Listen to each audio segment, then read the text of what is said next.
Welcome to our channel. Today we how to transfer Notion databases into Retool, beginner guide step by step clearly. To transfer Notion databases into Retool, start by opening your Notion workspace. Locate the database you wish to export.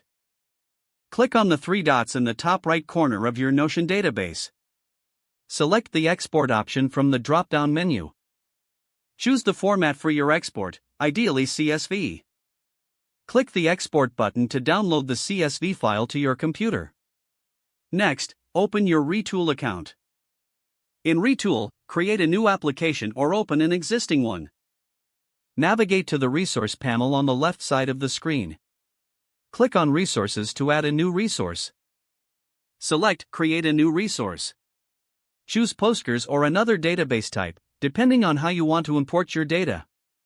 Fill in the necessary fields to connect to your PostgreSQL or preferred database. Now, head to the Queries section in Retool. Click on New Query to prepare for data import. Use the SQL command to create a table that matches the structure of your Notion database. Make sure to define each column properly. Once the table is created, return to the Components section. Drag a table component onto your canvas.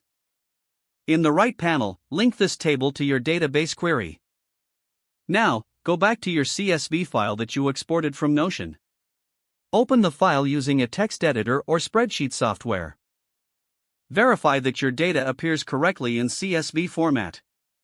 In Retool, find the Data panel and click on Upload CSV. Select your CSV file and upload it. Map the CSV columns to the table fields created earlier. Click Submit to complete the data import process. Review the data displayed in the table component in Retool. Make any necessary adjustments to ensure everything looks correct. Finally, customize your Retool application as needed to better visualize the imported data.